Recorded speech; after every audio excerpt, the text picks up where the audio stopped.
But yeah, I'm feeling it today, Dom. Yep, we ain't had a good one in a while. Like a good fight hangover. That wasn't just a good fight hangover, Dom. That was like an all timer. That was like 32 shots of fireball fight hangover, dare I say. Well, I didn't end up in my front yard passed out. So I don't know if I can say it quite is up to that caliber, We'll but go 20. We'll go 20. yeah, I mean, shit. I feel like I got hit by a bus this morning, Dom. I mean, Oh man. when that flyweight title fight was over, and I kind of thought to myself, I went, wait a minute, we still got one more Another one. goddamn title fight. Yeah. I was sweating. Man. I was hurting. I mean, it is strange the amount of feelings and emotions and what your body does to you when you watch these kind of fights. And yeah, I was thinking about it this morning. I was like, we really do just sit there for, 5, 6 hours every weekend. But then when it's that good of a card, it literally does something to you, dude. Like, it's crazy. I mean, these fighters think they have it tough where they fight 3, 4 times a year. I mean, we do this every week. Every week. I mean, I just went through a training camp and a fight right here. And then we got to get ready for, well, next week will probably be like a short notice training camp, but you get the point. We even gonna watch it. We even Yeah, gonna yeah. watch it. I might skip. That might be the first time I skip it, and then I'll just come on here and pretend like I watched it and see if anybody notices. I'll just look up the results beforehand. I'll be That'll be like, enough. okay, home beat Bueno Silva. All right, I'll just get on there and be Unanimous like, nope, decision, just 49-46. You called yeah, it all. literally, I know exactly what happened by just looking at that. Oh, Welcome man. back, everybody, to the Below Average Joe's MMA show is a recap edition once again, and the boys are feeling it. UFC 290, what a night it was, Dominic. I said on Friday, and I have to kind of walk this back a little bit. I was saying how this week had not felt like International Fight Week. It just didn't feel like it had the hype, the pomp around it. But that turned around real quick, Dom, because I don't know about you, but Saturday I was having people everywhere asking me about watching these fights and if I were watching them, they were asking for picks. Even both of my parents asked me how Mm. much they were and stuff. And that's the first time that they've done that. So obviously, this train picked up pretty quickly, and I'm glad it did because even though neither of my parents ended up being able to watch it, because I said it was $85, and they were like, "Oh, okay, never mind." Yeah. Yeah. My dad's asking about the maybe I shouldn't expose him for this, but he has the fire stick, Ah, fire stick. So he was asking about Godfather. that, yeah. Which I have never had one, so I didn't know. But and I buy every fight, obviously. So, anyways, my point is that I feel like the hype picked up in a big way, Mm. and I'm glad it did because I think we got an all timer Saturday. Truthfully, I mean, I think that was an all time card from top to bottom. I'm not going to say it's the best card of all time. I mean, the fight just happened. Yeah. We're 12 hours removed. I'm not Dominic. I'm not the moment a fight goes. I go, that was the best thing I've ever seen in my life. Yes. But it was pretty damn good. Dominic, how are you feeling? How was your viewing experience? Anything else you want to take away from it? No, man, it was an incredible night. We could quite literally sit on here and talk about all 13 fights. That's when you Yeah. know you have an amazing, amazing card to watch. So it's going to be a great episode today. Watched it with our buddy Branson, so had a good time. Ate some Rooster's wings. So it was a good night, a good viewing experience. And now we're in the studio. We get to recap it all. Let's ride. Yeah, I was gonna go to my local B Dubs and watch it there, like old times, Dom, where me and you Yep. used to do that for a few years at college. But I was just gonna go by myself. But I invited a few people who I knew were still living in the area. They all already had plans. So then at like the last second, I was like, I don't feel like going. So Mm. instead, I bought the pay per view and then I DoorDash beat up. So I ended up spending like 4 times the amount I would have if I had just gone Yeah. and sat there and ate. But I wanted to like I was planning to go for like the entire card, and I feel like my waiter would have been like, "Get this fat fuck out of here." He's been here for 6 Like hours. this next Mountain Dew he gets, I'm spitting in it. No, but anyways, we'll get into UFC 290. But first, I'm gonna throw little plugs in there for everybody. If you would like to follow us on Twitter, on Instagram, on TikTok, not Threads yet, maybe soon, you can do so at the BAJ MMA. You can follow myself on Twitter, on TikTok, on Instagram. Why did I put TikTok in there? I don't post anything anymore. Twitter, Instagram, and now Threads at Noah Baker MMA. You can follow Dominic on Twitter, on Instagram, not Threads at DSlee14. Dominic, I've been trying to do the Threads thing, but I posted my bets on there, but like it is a lot, like especially when I'm trying to post live bets, like it's very hard to like. I posted on our Below Average Joe's Twitter. Then I go over to my Twitter. It's very hard to add a third in there because by the time I do, because a lot of times I'm putting those bets in like in the middle of a round. Yeah. So I'm basically just trying to get it out there so it counts and then like keep watching. So having that third is a bitch. So I'm not sure if Threads is going to be something I'll be going to that often, but nonetheless, it's there. You can also subscribe to the YouTube channel if you'd like to watch video versions of the show at the Below Average Joe's on YouTube. And if you would like to listen to audio versions of the show, you can do so on Spotify, on Apple, at the Below Average Joe's MMA show. Dominic, did I cover everything? Yes, sir. Now let's go down under to Las Vegas, Nevada, where UFC 290 took place. And in your main event, once again, Alexander Volkanovski shows why he is the pound for pound. Well, we'll get into that. He's the best 145er in the world. Yeah. And he did so in brilliant fashion once again, Dominic. He dominates Yair Rodriguez for the better part of 4 minutes and 19 seconds of the third round. Basically, the story of this fight kind of went how I thought it would go. Well, I don't know if I can say that.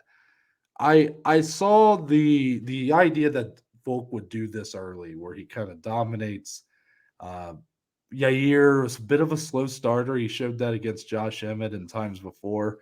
I thought Volk would be able to take advantage of that. I wasn't sure how much of the wrestling we would see, but if he could close that distance, I thought it would eventually happen, and it did both times, and he looked great doing it.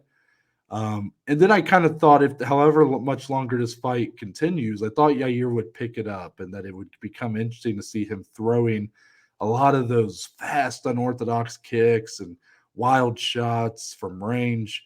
And he kind of did. And what's funny, Dominic, is as soon as Yair started to pick it up a little bit, Volk was like, nope, done with that, and just finished the fight. So it was like right when Yair was like picking things up. Kind of a what if Volk isn't able to finish it there, what happens? But all in all, pretty dominant showing from the champion. He showed to be justified at that price range he was at.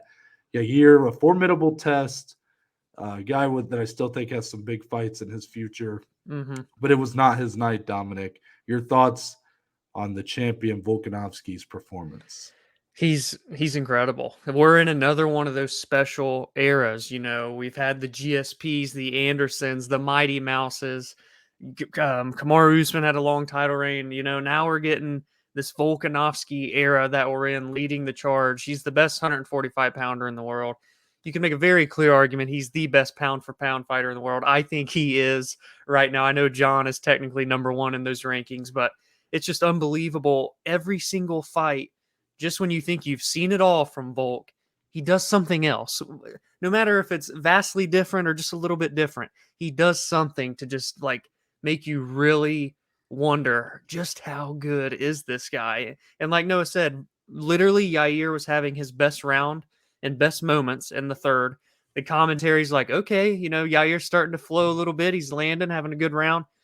And then bam, Volk gets a finish. Not only did he flip the switch and take the round back over, he finished that fight. It's unbelievable, especially from a guy that we don't see finished fights all too often, but still knowing he has that prowess in there that he can flip on, it's just miraculous how good Volkanovski is right now in those prime years still. It makes you think just how much more of this is there. Yeah, I was taken aback a little bit by your tweet where you said that Volkanovski is the pound for pound best fighter in the world. Considering you have Jon Jones, like Jon Jones is Yeah. number one, right? And the man who beat him, Islam Makhachev, is number two. So I'm curious, like, what your, I guess, reasoning is for that. Because, I mean, it was in March when you were coming on here and talking about Jon Jones, how he's clearly the best fighter in the world and he's the best fighter of all All time. time. Yeah. So I know this game moves fast and now we're in July, but I want to know, the reasoning for why you would put Volk above those two guys. Yeah, for me, I just feel like for Jon, best fighter of all time, it's hard to I understand why they gave him it when he came back and beat Gon, but still one fight over the last 3 years, why Volk has been winning championships, defending championships. I feel like it's a harder argument between Volk and Islam because we've seen them fight each other. Islam is on this long win streak now, has a title defense. I feel like that's the harder argument because we've seen them fight each other. But I still just think when I look at the level of competition, and that's what I think edges that now as well, because he's coming back down to 145 and he hasn't skipped a beat. And I know pound for pound, technically, since he lost to Islam, Islam should be number one. But I don't know. There's something about this reign, this run, the names that he's beating to put this run together. That's not what Islam has been able to do. And again, we talk about it all the time. That's not all Islam's fault. He's winning fights regardless. He can't help who he's fighting. And then Jon, one fight in 3 years is where I struggle to put him number one in the world right now, but he's still the best of all time. That's where my mind was last night. It's interesting because I almost feel like your argument to put him above Islam is more of an all-time rankings argument, while your argument to put him in front of Jones is a pound for pound argument. That's interesting. Yeah, I don't know how I would measure those three up. I mean, a lot of people don't like this kind of talk, like pound, because it's really just, I mean, it's talk. all It's not. opinion, really. It's not value added. That's a Yeah. work term that I hear a lot at work. Non-value added work. That's what talking about pound for pound rankings is. But regardless, I do think there's an argument for it, and I think Volkanovski is super impressive. And I think there's even an argument you can make that he's the best featherweight in UFC history at this point. I mean, it's hard to say that when you have Jose Aldo, who had such a long reign, and Max Holloway did a lot of good things in that division. I definitely think you can put Volk above Max at this point. But as far as Jose, that's definitely where the argument is. But who's to say that he can't come back from this little scope or whatever surgery he's getting on his arm and pull off another defense or two to go up a division and potentially compete for that title again? I mean, he doesn't seem to be slowing down at all. He's only 34 years old. I know what we always say, Dom, about that. I always like to bring up that stat. He'll be turning 35, I think, in September. But if there's one guy who I feel could defy that, it's Alexander Volkanovski right now. Oh, yeah, absolutely. But let's talk about what's next for him. Very interesting bits of information being pouring out of fight week. Yeah. About this Abu Dhabi card and Islam Makhachev and who he might fight. We sort of assumed Charles Oliveira would fill that spot. However, that was the first thing we heard was he said he will not be ready for October. He said it's too soon. He said he would love the fight in November, December, but he's willing to wait. And, Ali put on Twitter that Islam will be defending in October. So pretty clear that they're keeping him for that Abu Dhabi card. That's the best use of him. He's a big favorite over there. Then Alexander Volkanovski, after this dominant win, we kind of said, well, at least in my opinion, when I heard those Charles comments, I said, well, the ball's in his court now. So if he goes out there and performs, he can call for that. Like, he can get that easily. Well, he gets on there and then says he needs to have an arm surgery. And I'm like, oh, man. But he's saying, I'll be back soon, whatnot. Well, I was prepared to come on here and be like, well, what do we do here, Dom? Because you have the top two guys that anybody has even considered fighting Islam in October, or I guess Beneil Dariush, but since he lost, he's fallen out. And now both of them didn't seem like they would be willing to or able to go on Mm-hmm. that day. However, Volkanovski did say in his post-fight presser that this is a pretty. It doesn't sound like it's a very serious Yeah. operation, a scope or something. Mm-hmm. And apparently, it's the same thing he had done before the Islam fight Yeah. the first time. So he's saying he could easily do it and be ready to go for October. So I guess Dominic, and then Dana at his post-fight presser mentioned that when they were asking him about Islam, they were asking him, they were like, "Yeah, it doesn't seem like Volk or Charles will be ready for that date. You know, what do you do with Islam on that card?" And he said, "Oh, we'll be announcing Abu Dhabi real soon." He said, "Abu Dhabi likes to coordinate when we do," but he said it with this smirk that tells me, "Do they already have the fight booked? Is this already booked? Are we getting Arman Sarukian too in the title fight, Dom? What do you think?" Oh wow. I mean, I guess that's possible. I definitely wasn't thinking that. But there is nobody else, right? And I mean, if there's only like the only other situation I can think of is winner of Dustin Justin, but I anticipate that fight being a war, therefore not being able to turn around in less than Well, 3 months to fight let's not again. even hell So, no. and I mean, I guess The only Armand would be options are next up. Arman and Matosh Gamrot. Those are the top ranked guys that are coming Yeah. off wins. And Armand has the built-in story with Islam a long time ago. The rivalry, yeah. The next man up mindset coming into play here for MMA. Armand could be. I would be like shocked if it was him. But again, if Dana says they're announcing it soon, they just found this out about Volk. Like, how soon is soon? How soon do you Yeah, mean we're gonna like get it, Dana? this You is know? something. This is like this time. It's a time when you want to be able to peek behind the curtains and you want to Yeah. be a fly on the wall for these matchmaker meetings because he said it in a way that made me think that they already have their fight Like it's done. ready. But a lot of times they don't even have it done when they announce it. We found Yeah, that out that's true. time and time again. Right now, I'm predicting that Volk will be the guy that fights Islam in Abu Dhabi.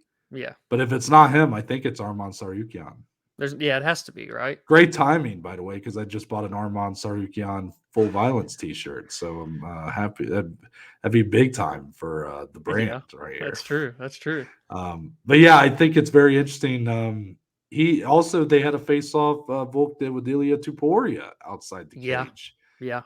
So this is just interesting because it almost feels like he's sort of leaning more into the Ilya fight, like, and I could see that happening maybe like January, February of next year.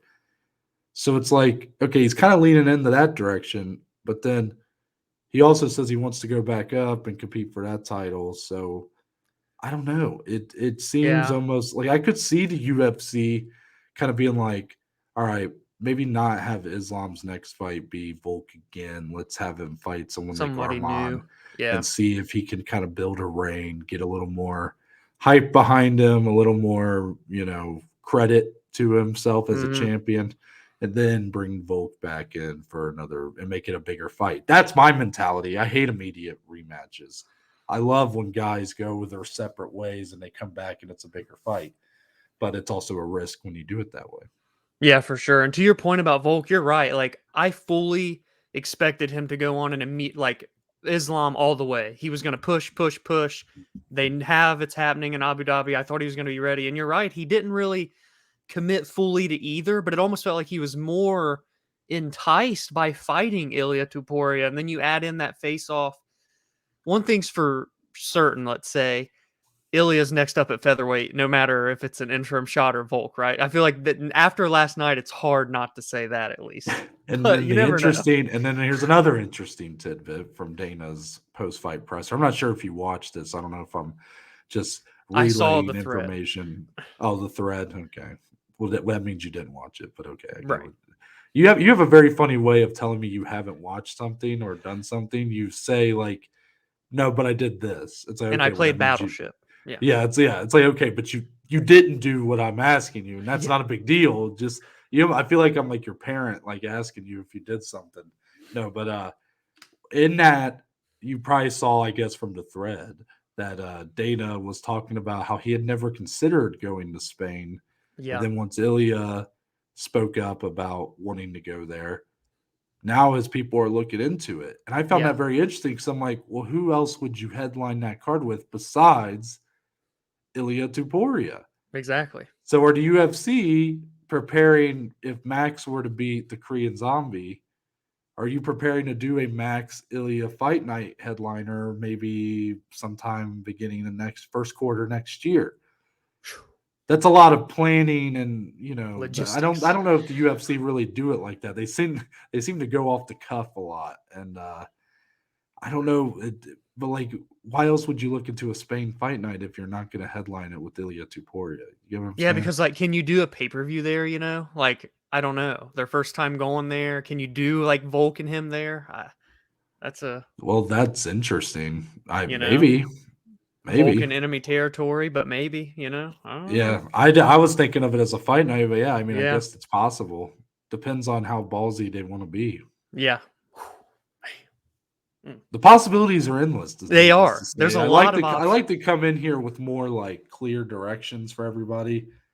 Instead, it's just kind of like, well, they could Sometimes do it's this, but fun. they could do that. Yeah, yeah. It's It's good to like have that song. options. It's like that jingle from the old Reese's Pieces, or not Reese's Pieces, the Reese's Puffs commercials were Oh, like you can get a with little bit this. of this, or you Yeah, can get with that.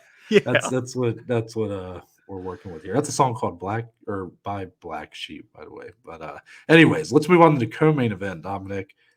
And new Alexandre Pantoja is your new men's flyweight champion. He gets the split decision win over Brandon Moreno. 48-47 times two for Pantoja, and then a 49-46 for Moreno. Get yeah. that shit out of here. That's a tough one. I did hear a few people, some pretty good people in the community say they scored the fight for Moreno, but 4 rounds to 1 is crazy. And apparently Yeah, it this was is a two pretty through five, I apparently it's think, as a well. judge that's usually pretty good. Yeah, Ben So Cartilage, I think. maybe that's who it was. So I'm not gonna rip him too much for this because everybody could have a bad. I've had when I'm scoring it at my on my couch, I've had bad Yeah, scorecards. yeah, yeah. But still, luckily Pantoja doesn't get the win. I think because I think that he deserved this win. Yes. I had it 49-46.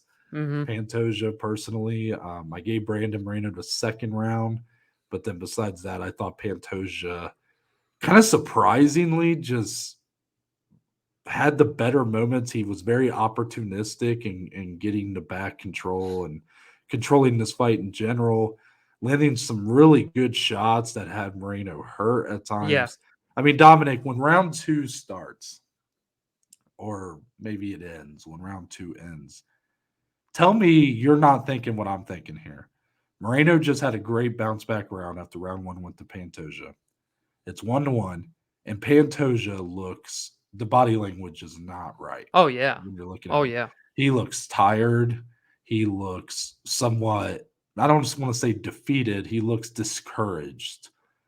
And I'm like, and I was, Dom, I'm staring at the live line.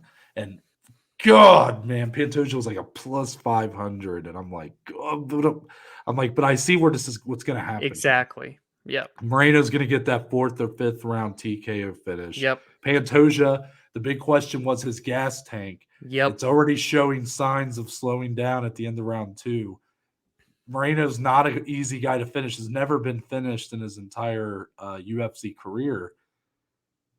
The writing was on the wall, and Yes. Pantoja just had, he had Like a second wind and a third other wind. options.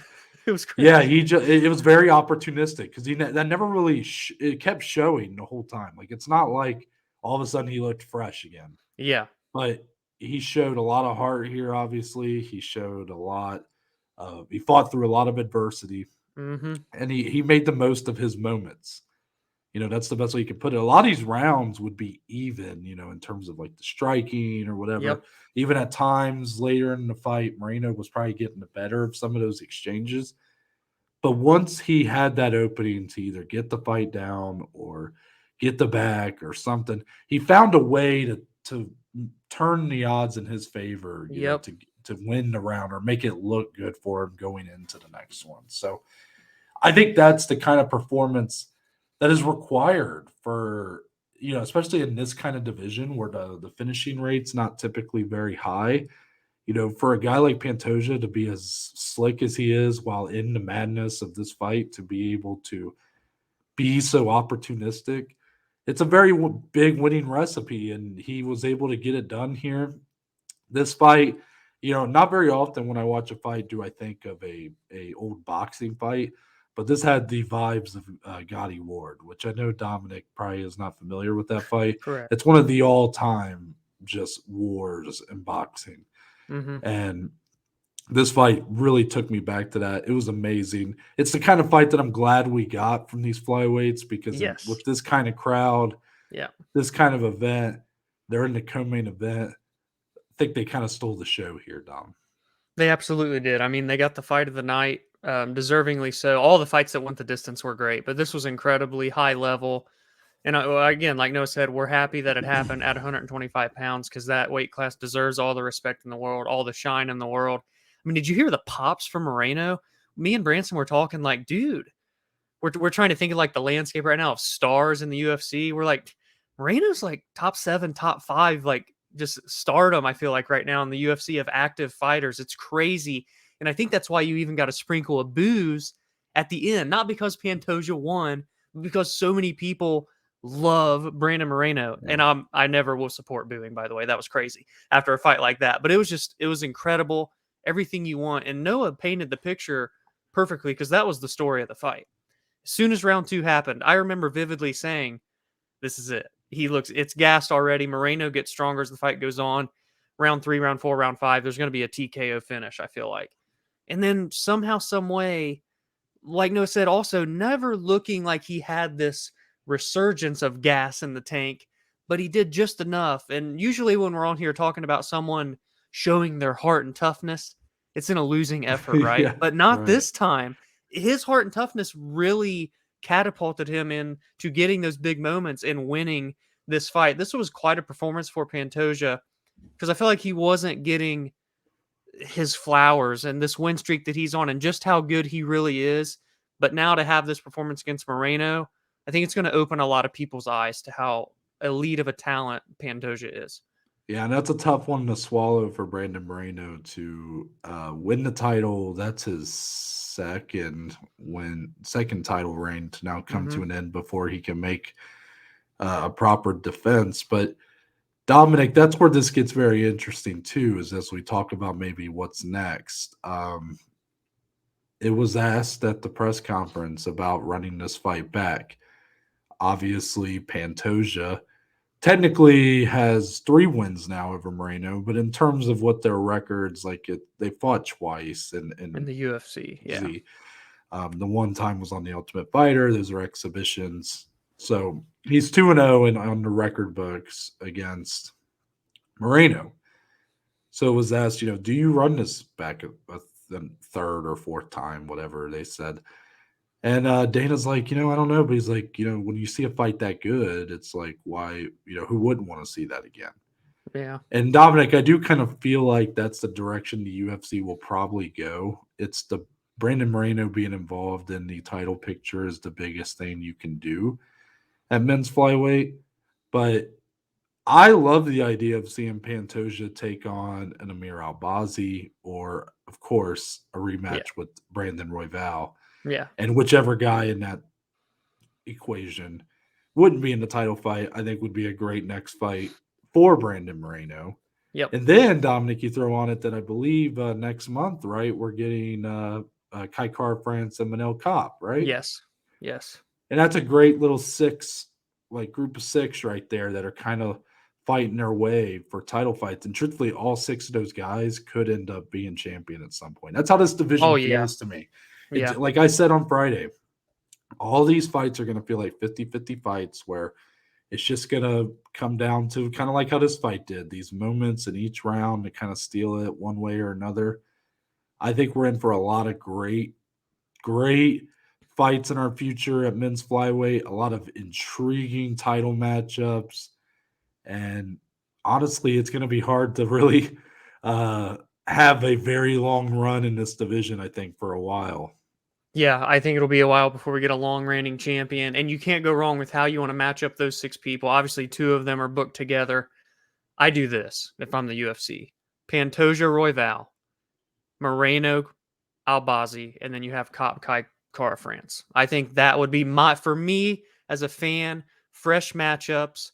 Albazi is deserving, but that fight with KKF was so close. A lot of people felt KKF may have even won. So I feel like, okay, let's give him Moreno. Royval, by the way, though, had a clear win streak, hasn't fought Pantoja, where he has already fought Moreno. Yeah, I feel he like if has you want to fought. avoid things that have happened, were you saying something? He has fought Pantoja. He has fought Pantoja? Yeah, Pantoja submitted him. That was Holy like crap, dude. Royval's literally fought everybody in 3 years. It was like 2 years ago. I'm still going with that sixum, though. But yeah, No, I mean, he's still in that picture. I mean, he's yeah. obviously there. Like, just because they fought once before is a great fight, by the way. There was a ton of like grappling exchanges in it, Mhm. and Pantoja just, for Royval to get outbested in grappling exchanges, wild ones at that, Yeah.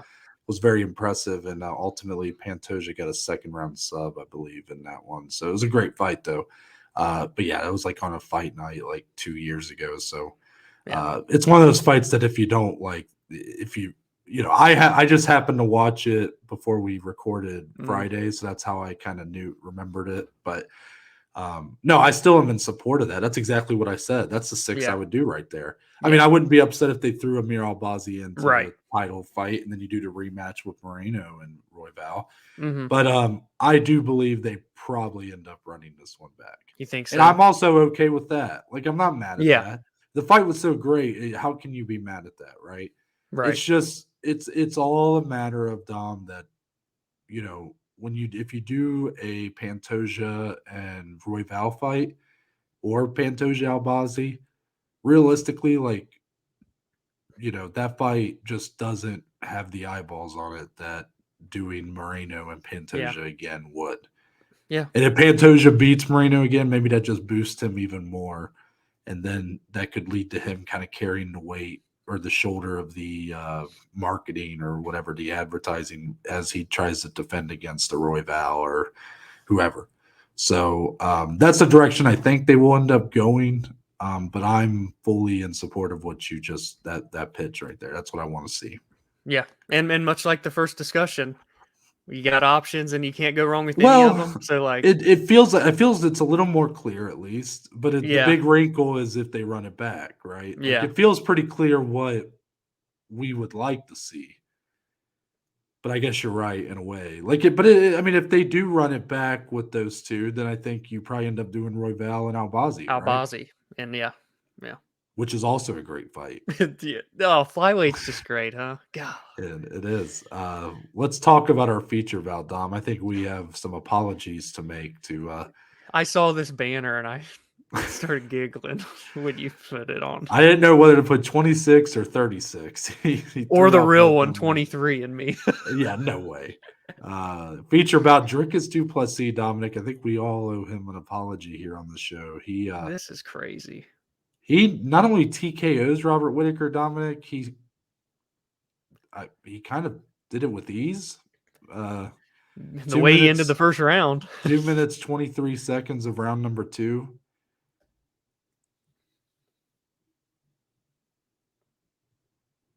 Hello? Oh, sorry. I was just having some inner thoughts there. Like, just Oh.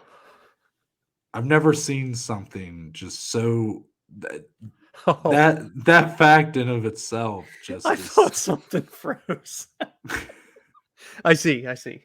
Yeah. I've never just read something and just still been so taken aback. Like, I watched the fight Yeah. and I still have no idea how that happened. Yeah. But we're here. And I don't like when it comes off like I'm saying that, it almost comes off like I'm hating on Dricus. And no, like, right now, I think he's the clear front runner for the Joey this year. Yeah. For a guy that we've Probably. counted out every fight, Every and now fight. he just beat Robert Whittaker. If he beats Israel Adesanya, Oh, that's a lock. Yeah.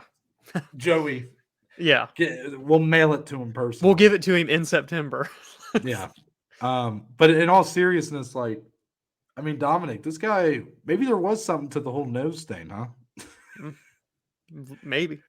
Because he did not look very tired at all here. No. Here's the way the fight went. Round 1, Robert Whittaker doing Whittaker shit for like the first 3 quarters of the round, looking good, fast, sticking and moving. Yep. Dricus looking like he's having some trouble kind of finding the range to really hit Whittaker with something good.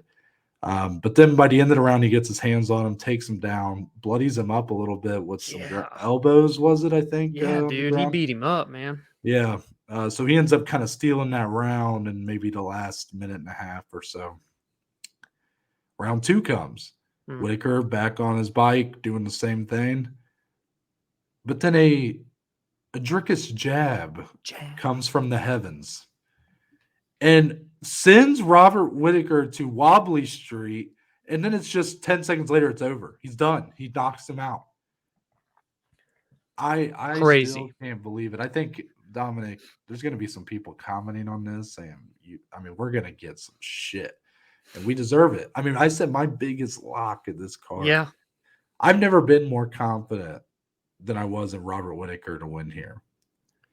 And not only did he lose, he got knocked out. And it was it wasn't a hard, let's be clear, Dricus is going to take that fight in September. So obviously he did not get too damaged here. Yeah.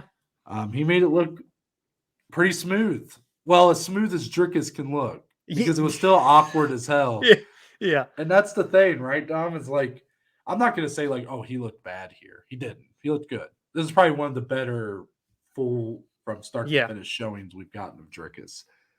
But it was still awkward, and it was still done in a way that nobody saw coming. And that's been kind of the story for him as he goes fight to fight. Like, every time you think he's done and dusted and that he doesn't stand the chance, he just it's this weird. It's you've always talked about the Izzy effect. No, there's a real Dricus effect, and like he finds a way. Yeah, like right now, the idea of him fighting Israel Adesanya, I'll just say, like, of course I'm going to lean into Adesanya's way just from what I know about these two. But then I feel like Dricus, considering how every fight with him has gone, he'd get like a round 4 submission. Doesn't that just seem like the way it would go? Flying arm triangle. Yeah. Well, I ain't going that far. I'm just saying, like, it's crazy. Like it's just each fight he just keeps finding a way, and here he does it again with the jab. He hurt Robert so bad with the jab that he was just done. I mean, Dominic, would you like to say an apology to Dricus Du Plessis? Yeah, I mean, gosh, I even bet Whittaker by finish and felt like it was a lock. Like Dricus Du Plessis is, what is he now? 6-0 in the UFC. In basically every single fight that I can recall, he's faced some sort of adversity or it has not came easy, and he gets a win. He gets a finish in 5 out of those 6. The only one that didn't was Tavares, which somehow went the distance. I don't know how. And now he's about to be fighting like his arch rival. It feels like the biggest rivalry in the UFC right now, him and Israel Adesanya. And like you said, I should easily favor Izzy. But there's something in me saying, Dom, don't even touch the fight in September. Just watch it. Just enjoy it. Because there's no telling what is going to happen. And nobody has a career like that currently other than Dricus Du Plessis. And he's fighting for a title. It's impressive. Like, it really is. It's impressive now. Like, I mean, this performance itself is not really, like, it was a little awkward, but it was a good showing for him. Like, he won the majority of this fight against Robert Whittaker. Wow. It's just so unexpected, Yeah. But we're here now. We're faced. Dricus Du Plessis has faced the gauntlet. That was my original little banner for this. Was facing the gauntlet. Like, the UFC really put this guy through the test. I mean, it was a big risk putting him here with Robert Whittaker. Because if you had Robert win, I'm not saying the UFC wouldn't have been okay with doing a trilogy fight there, because that is a pretty big fight probably for Sydney, Australia.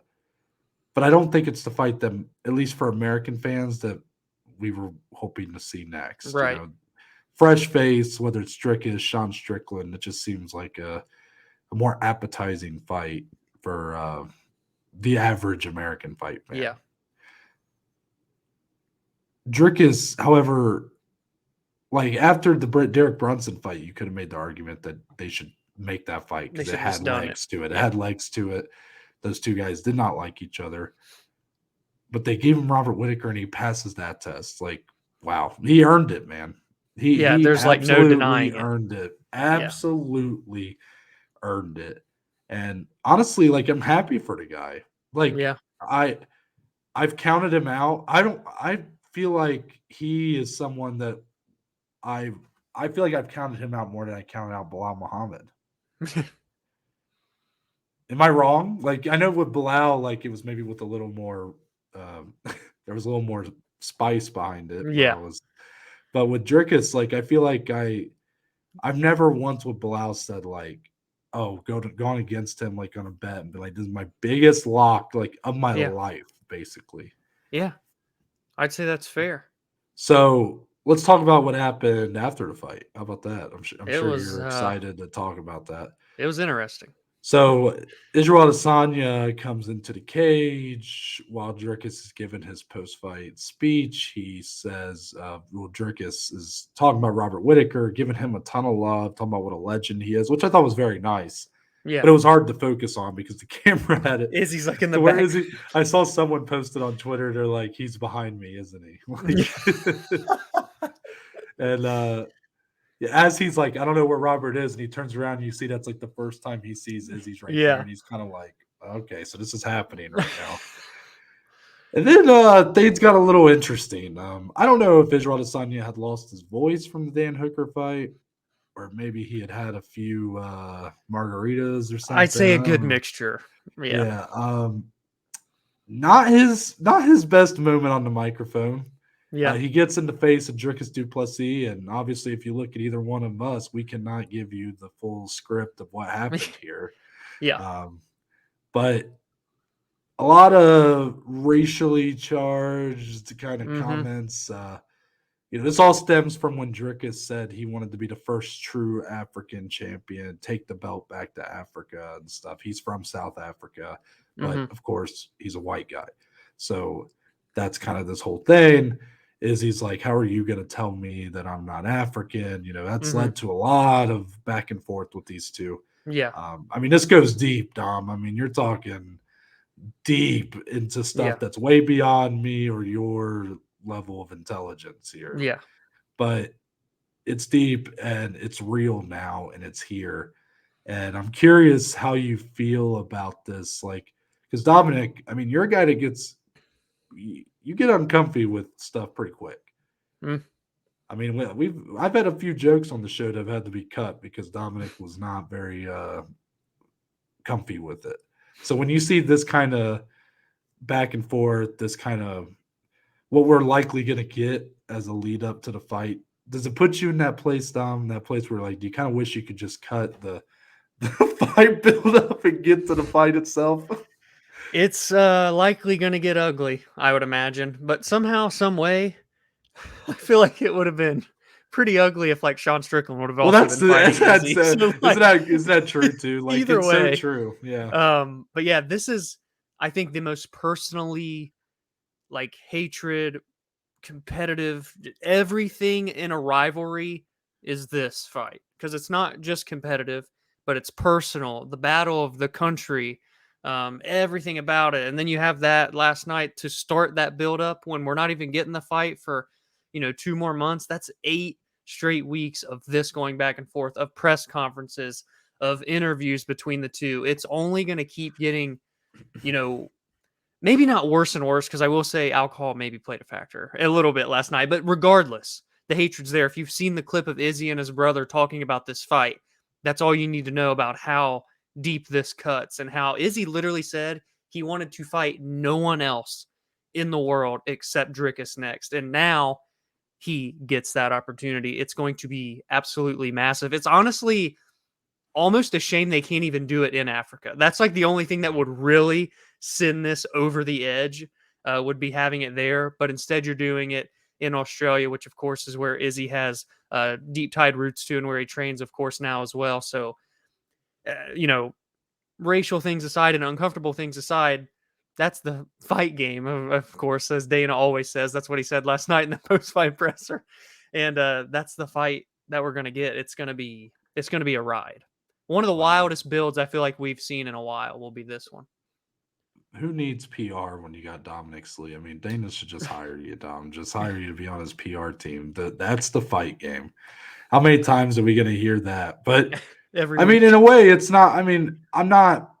I mean, I don't want I don't want Drick. This is what I was like. I'm sitting there with my ass clenched as Izzy's going on this tirade, and once Yeah. Drickus grabbed that mic, I'm like, oh my god, please. Don't say Everybody it. thought it. I'm like, No, everybody thought it. oh my god, please don't say it. And now Yeah. every time that these two are having some sort of press conference, I feel like I'm going to be like, Drickus, please. I'm like, don't do it. But Don't I do feel it. like all But things what's considered too, like he almost responded as well as he could have. He was much more level-headed than I anticipated him he being. was. I mean, really, he's been pretty level-headed True. Yeah. through it all. Like he's even tried to kind of walk back on like some of his well, I shouldn't say walk back, but I think a lot of people painted a picture with Yeah, that he the didn't first intend. true African Yeah. champion, and he's tried to clear that up as much as Yeah. he could. And again, probably just shouldn't have said it. I It's mean, too late. but again, like I'm not gonna say that because it's like we are in a fight game. Like people do give Dana shit for saying that, but like honestly, I'm here for this. Like I think this fight's massive. I think It's this big. fight's gonna end up being one of the bigger fights we've gotten in the last decade. I believe Yeah. that. Mm. And this plays a part in it. You know, the all the factors. It's whatever anybody can cling to get themselves emotionally invested here. You're gonna have people in Africa on both sides, Yeah. that are Yeah. gonna really cling on to different parts of this fight. You're gonna have in America, I imagine a lot of African Americans who obviously were probably born in America, grew up in America, but they are going to become emotionally attached to some of those, because if you were an African American, right? You were born in America, and someone, a white guy tells you you're not a Mhm. real African, like that would probably send a certain Yes. message, right? It's a different kind of message it sends in America than Yeah. if it sends in Africa, probably. And I think that for a lot of people in America, they're going to be able to cling to that. So it's going to get dirty, it's going to get messy, but Drickus, just please don't say it, and I think everything will be okay. Dude, I mean, this is global, worldwide type fight here. I I thought of I thought of something just to kind of send us off into the rest. If there Okay. were betting odds for who would say it first Oh between my gosh. Drickus and Sean Strickland, who you take? I honestly, I don't know. I don't know. That's not a great sign. Let's move on to the rest of Oh, UFC 290. I mean, the whole We got, card. yeah, we got some work Card. to do here, Dom. Where do you want to start? I, just- Charles Oliveira version of Dan Hooker. I guess we got to start there. Like he dyes his hair bleach blonde, eats a head kick for dinner, and beats Jalin Turner over the course of a decision. Like, Another shocker. yeah, that what a wild fight that was. Like that was another. Like all four fights that went the distance were so insane, and this one was just like that. I mean, what a back and forth war between these two. No, like how many people are going to eat that head kick and keep going? He didn't even get wobbled. He didn't even look phased. He broke his arm. Did you see the x-ray, people? There's a bone that ain't attached anymore. And he said, it's just a scratch after he wins the fight. Like, he's a dog, an absolute dog. And it, like, what a win for Dan Hooker, too. Like, yeah, he beat Claudio Puelles, but like, this is Jalin Turner, dude. And you just beat him over the course of 3 rounds. That's impressive. That head kick literally took the blonde out of his hair. I think it removed those leg tattoos. Like that was the gnarliest leg kick. And as a Jalin Turner better, I mean, this was pretty devastating. And as a Jalin Turner live better, I doubled Yeah. down. But no, like I did end up scoring it for Dan Hooker. That's what's crazy is that head kick happened in a round that Dan Hooker ended up winning on all 3 That's judges' insane, scorecards. dude. You want to know what's so ridiculous, Tom? Is I thought you could have scored this fight either way. because I felt like Jalin Turner was winning this round for about 4 minutes. Yeah. And then that last minute, Dan Hooker really poured it on and nearly Yeah. got that finish and stuff. Again, I scored it for Dan Hooker. I'm just saying, I think you could have made the argument. I mean, that head kick was fucking filthy. Yes. When I saw there was a scorecard for Jalin Turner's direction, I said, yeah, that's not crazy. I'm like, I think you could have scored it either way. Mm-hmm. Adelaide Bird, I believe is who it was, scored the third round for Jalin Turner, not the second. Yeah. Anyways, so yeah, this fight was awesome. And honestly, I feel bad for these guys because they were probably watching Pantoja Moreno going, God damn it. There goes the bonus. Yeah. Jalin Turner just came out real strong. It looked like he was going to pick Dan Hooker apart. Yeah, it Even did. in round 2, up until that head kick almost like woke Dan Hooker up. He was like, all right, I'm here now. Because once he just kept the pressure on Jalin Turner, and it seemed like once Hooker hurt Turner, Turner was ready to just. It looked like he was ready, looking for an out. He Almost. gassed That was a little. weird. It was Yeah. weird, kind of how quickly Mm-hmm. he was basically done. And honestly, Dan Hooker gets the win, but if he had lost this, that round 3 decision to end up going to the ground with Jalin Turner, he would have looked back on and been mad at himself because he probably could have finished that fight if he had just powering away with ground and pound. Like he had Jalin Turner ready to get out of there, and it's Jalin freaking Turner, man. Like Yeah. who say that? A performance to prove that Dan Hooker is not done. I don't know what his ceiling is at this point, but you look at who he's lost to and who he's beat, and it clearly there's a gap. Yeah. He's literally lost to the best guys in the world, and he's beaten everybody else he's fought at this point. Yeah. Literally. Yeah, because Nasrat Haqparast, Claudio Puelles, and now Jalin Turner. But his losses, if you want to go to the since COVID, you're talking about Dustin Poirier, Michael Chandler, Islam. Allen at featherweight, and Islam Makhachev, I believe, are the ones. That's crazy. Like, come on, man. Yeah. Those are top of the top, and then you're beating pretty much everybody else. So I still don't think the Tony Ferguson fight was a crazy one for him to take. But I guess, I get it. It's the whole ego thing. But Dominic, what do you want to see for Dan Hooker next? I mean, what do you think this win kind of gets him? He said he wanted this fight, this win. He thought with a win, it would put him back in the mix. Do you believe this kind of win does that?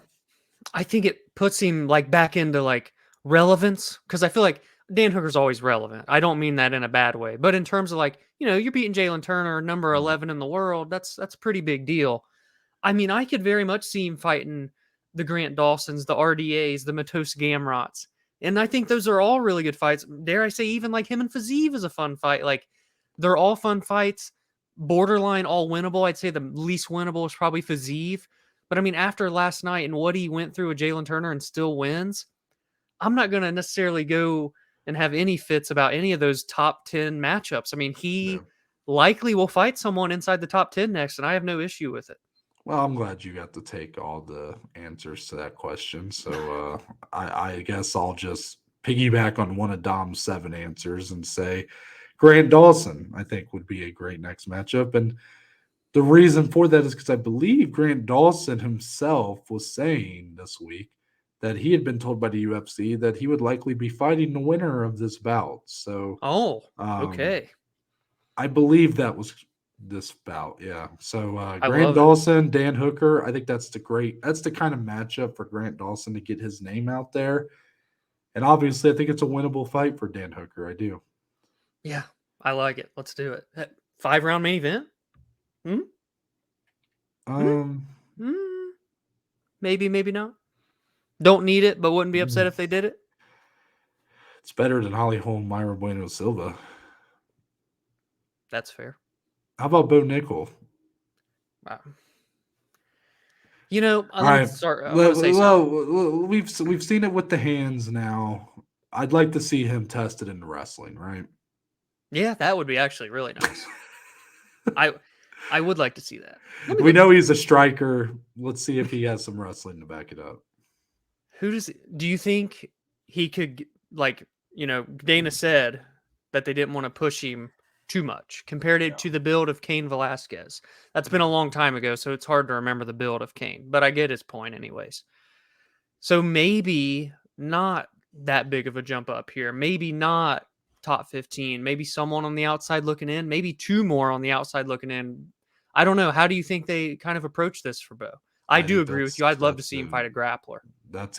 Well, I was joking. I was trying to say that no, I don't know if anybody's gonna be able to test his wrestling, Dom. I'm just saying he showed it with the hands, and I was trying to make a joke of like, I'd like to see if this guy has wrestling. You know? Right. Okay. You got it. You got what I was saying. So we need a great striker with great takedown defense. Then is what we need. I was just making a joke, Dom. It's okay, man. Just take a break, okay? Just like if you just turn your mic and your camera off and just take a break. No, I'm just kidding. Come back, please. I can't do this by myself. Let's see. So Bo Nickal, yes, I believe that's what they will do. Dana pretty much said that's what they're gonna do. Yeah, I mean, I don't know how many more it's gonna be, but they seem very content on just letting him kind of slowly move his way up, even though he clearly seems to be a league above. But Dominic, this is the risk you take, because if you throw him straight into the top 10 next and he loses, then where does he go back from there? Does he go to top 15? Does he go back to fighting like Tresean Gore? Like what do you do? Yeah. I could see him fighting Tresean Gore next. I could see them rebooking that fight, and all right, let's do it. It's exciting to watch him be so dominant, but I also am, I'm going to want to see him at least take on bigger tests here soon. And I don't know when he's actually going to be tested, especially in the wrestling. I mean, let's be honest, Dom. I don't know if anybody's testing that for him, but until he's fighting like freaking Hamzat, I don't know. But I'll tell you the matchup that if I were to be ballsy, if they were wanting to be ballsy, him versus Sean Strickland is the fight that I would want to see. Wow, that's interesting, isn't it? And that is a main event. Man, I would be down for that. Branson said Chris Curtis. I thought that was actually an interesting offer too, because of how good of a striker he is. Incredible takedown defense. But yeah, I don't know. And then I was like, yeah, I love those. He probably won't get pushed to the rankings. I could see him fighting like a GM3, Gerald Mearchart or something next. I feel like it's going to be that type of fight next. See, I feel like it's even going to be someone lesser. I feel like it's literally like a Tresean Gore who might be, next. Yeah, I don't know. I don't know how long it'll be, but we've seen it in the past not pay dividends when you push people too quickly. So I'm not like hating on the UFC. It's almost like, can we just find a mixture of a nice step up? I don't know. It's hard. I'm fine. I'm not complaining about this. I'm happy to see them just do what they need to do. He's only 27. There's no need to, force him into that like Sean Strickland fight. I'm just saying that's what I would want to see, because I believe he's ready for like that kind of competition. But if they want to slow build this thing, so be it. Because if he did fight Sean Strickland and let's say he got starched, then all of a sudden it's like all gone. And then we complain about them pushing a guy too soon. So, I'll let them do the slow play here. Yeah. Where do you want to go next? I feel like I have to give you the reins to talk about Robbie here. It's only right. Yeah, this was a tough one. I have an interesting kind of love for Robbie Lawler, because I was not a fan of this sport. I was not watching when really any of the best years of his career. Like when I started watching, one of the first pay-per-views I remember watching was Tyron Woodley knocking him out round 1. But I delved into the history of the sport and started watching a lot of those old cards. And I mean, I've literally seen every card in UFC history now. Like it took me like 5-6 years. Yeah. I mean, it was a fucking juggernaut. But through doing that, I gained this appreciation of Robbie Lawler, because I was watching these early events and you see him, this guy with so much potential. He's got the hair, he's got the power, he's knocking out Tiki Gosen, like all these crazy fights that he had.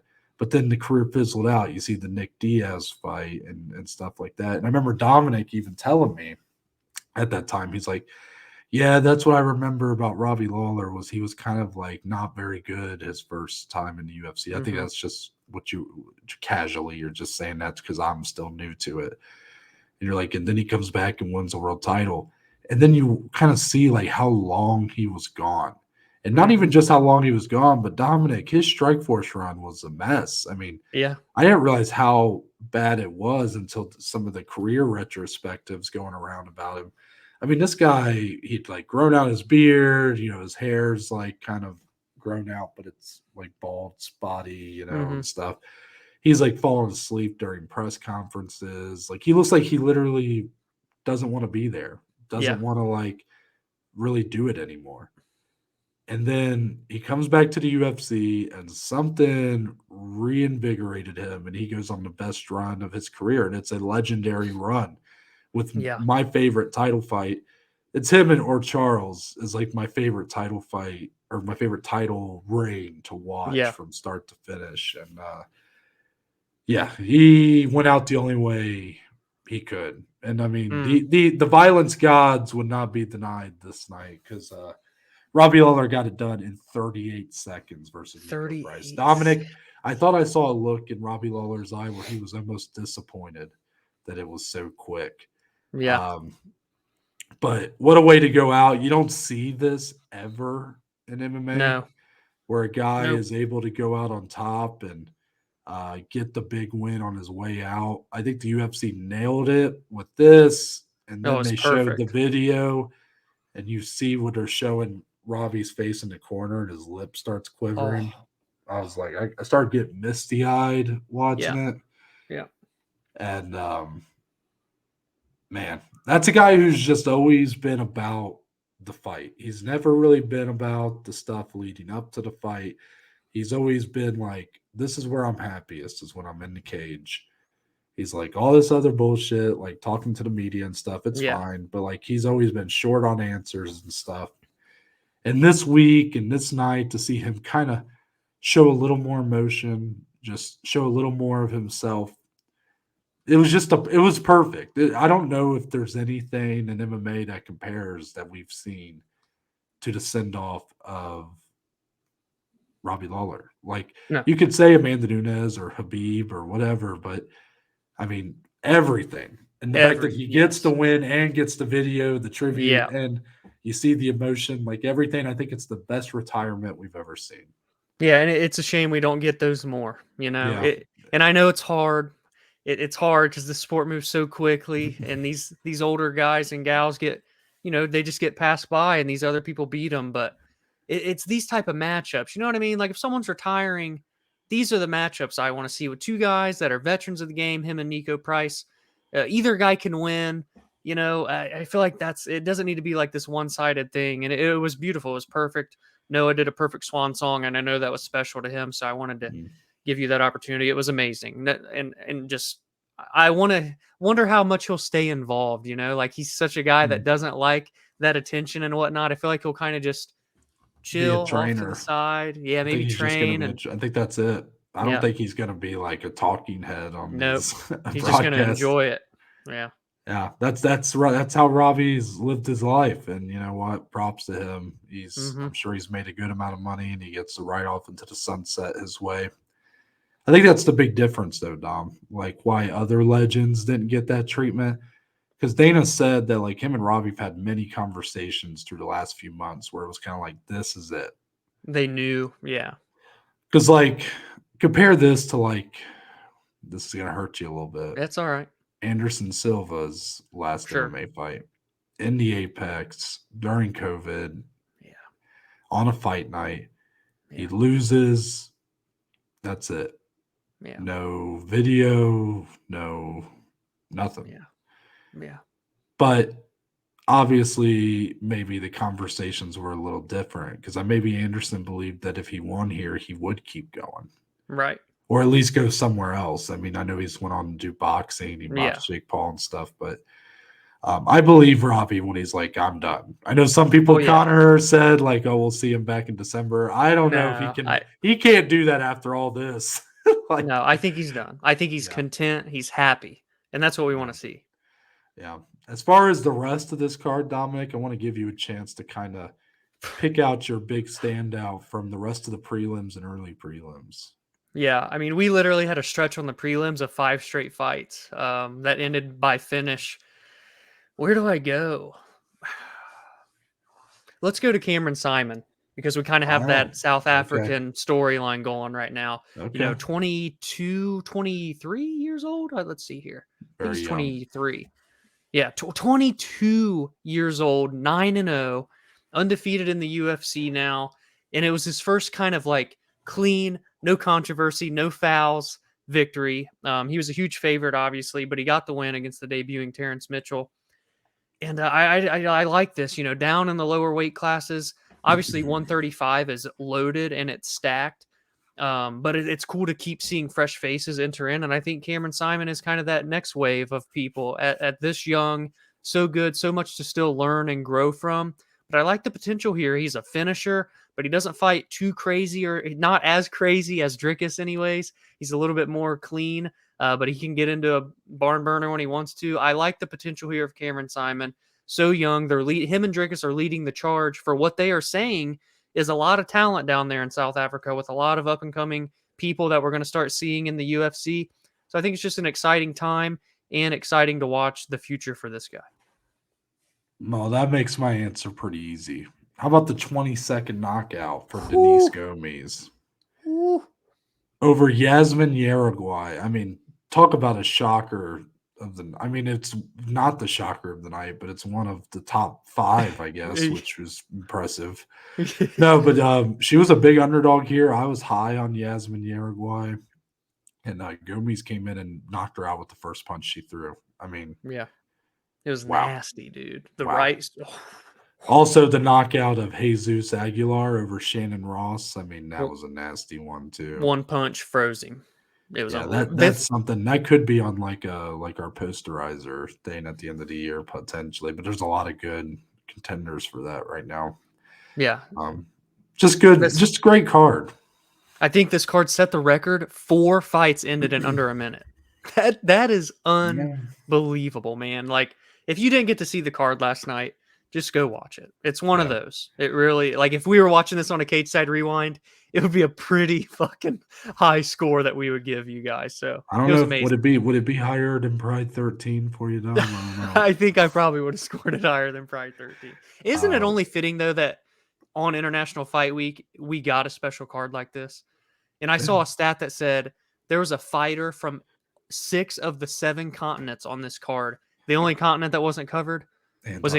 Antarctica. So the only thing ready for the future is a fighter out of Antarctica. I mean, it was unbelievable. There's nothing more fitting for International Fight Week than the global talent being showcased.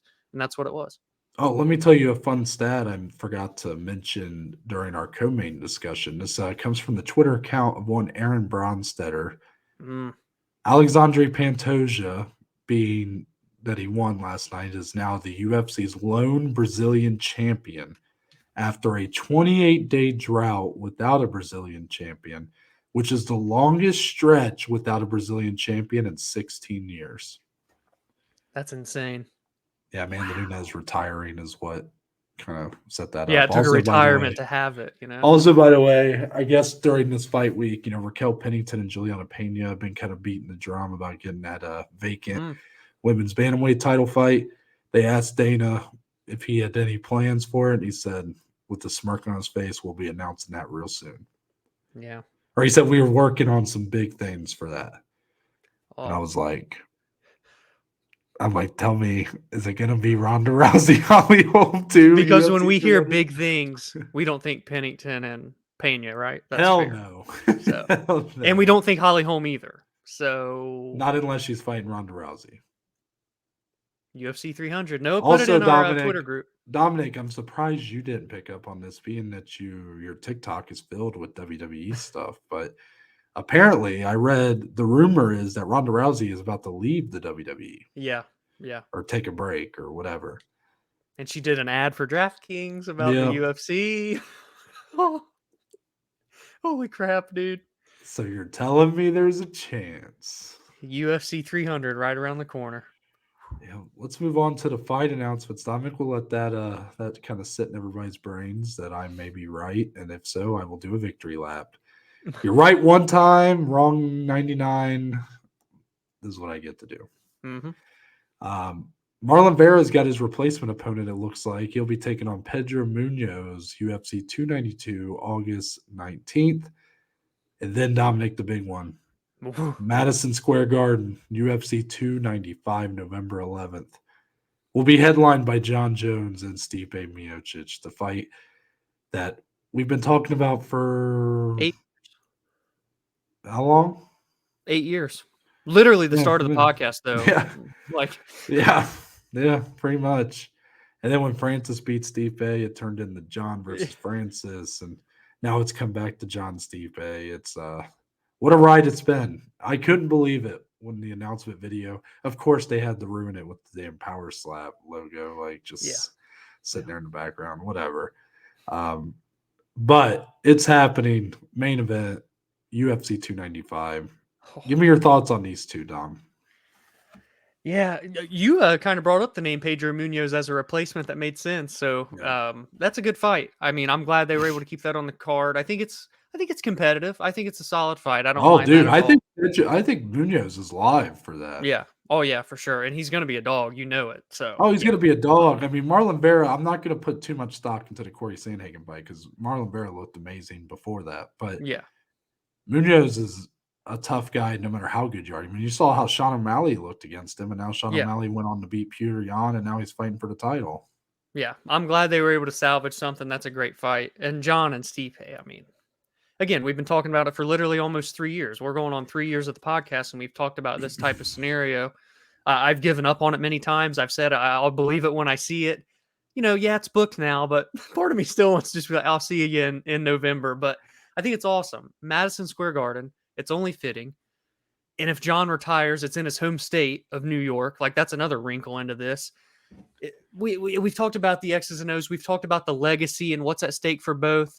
It's massive. It's going to be one of the biggest fights of the year, one of the biggest pay-per-views of the year. And I wouldn't, expect anything less. That's what they do when they go to MSG. Now it's just like, how do you follow that up with the rest of the card? That's going to be interesting how they fill the card out. But it's unbelievable. Stipe hasn't fought in almost 1,000 days, and he's going to fight Jon Jones in his return fight. It's great. Any chance, Dom? What would you predict right now? Dana confirmed that the Leon Colby fight will happen either at MSG or Abu Dhabi. Oh man, which card do you think it ends up being on?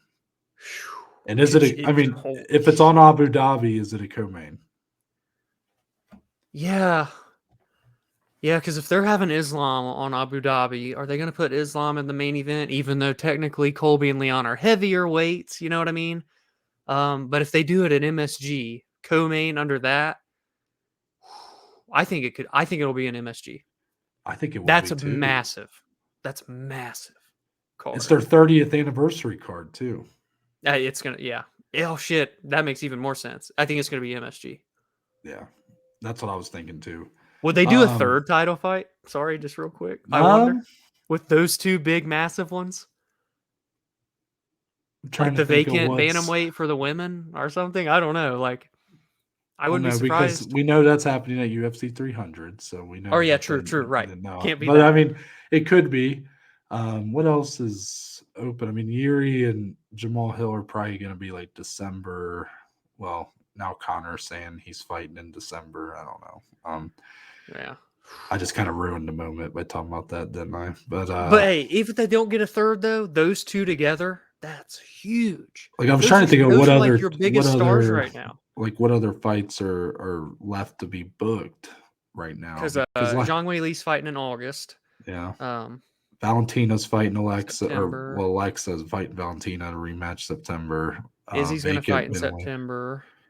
Right. We just had Pantoja and Moreno. Don't see them turning around in November. It might just be those two. I mean, it could be if Aljo were to beat Sean O'Malley and then vacate like immediately, you could do like a vacant bantamweight title. True. Yeah, that's true. Have like Marab and Cejudo or something. I don't know. Golly, their 30th anniversary card in Madison Square Garden. That card's gonna be insane, dude. Yeah. So yeah, that's a card I wish I could be at for sure. And but also, do I want to be Stipe? Yeah. I'm not loving the chances here, but also like, wouldn't it just be so Stipe to go in there and like What the? show a little bit more than that? Yeah. Oh, man. Yeah, I'm interested to see how. I am excited for it. I know a lot. I get it. Like Pavlovich should be the guy fighting for the heavyweight title, but Dominic, at the end of the day, man, this is the kind of shit that like gets you up in the morning. Oh, this is It's massive. legacy. Yeah. I mean, That's say what you exactly what it will. is. Say what you will about the quality of what it is now, but there's so much legacy behind this. Like It's not just a heavyweight title Pavlovich fight. will have his time. Oh yeah. Oh yeah. But yeah, it's a big fight. Yeah, with that, let's move on to Blazin Bets, Tom. Yeah. Another Battle of the Titan week, huh? I mean, I'm telling you, man, this was a tough one. Dominic wins. The series is now 5-4. Me in the lead, but I don't know. I just don't know what to do with my. I mean, this was just a week where nothing was going right. I mean, typically I'm the live bet king. Not feeling so kingly this week. Yeah. I mean, I feel like I got good value on everything I put. I mean, getting Tatsuro Taira minus 185 Bro. after he got stunned, like that was. Yeah. I wish my phone would have been open then, because Yeah. you said that, I'm like, that's unbelievable. I know. I he got still rocked think and stuff. getting Jalin Turner at plus 1,000 was great value. I mean, he was one Mhm. scorecard away from winning that fight. Yeah, that's true. Why'd you give that reaction? That makes me think that you're like, no, it's not that great a value. No, I mean, plus 1,000 is, I feel like the only person to do it would be you. It's only right to bet a plus 1,000. But you look at the scorecards, it was a split decision. He was one judge What do you away, mean? one Plus round away. What do you mean? It was. I thought he could have won the first. That's two what I'm rounds. saying. That's unbelievable. Why are you But, saying I'm the only one who would have done it? yeah, right? I don't know. I think so. Plus I didn't see 1,000. anybody else say it. Plus 1,000. Yeah.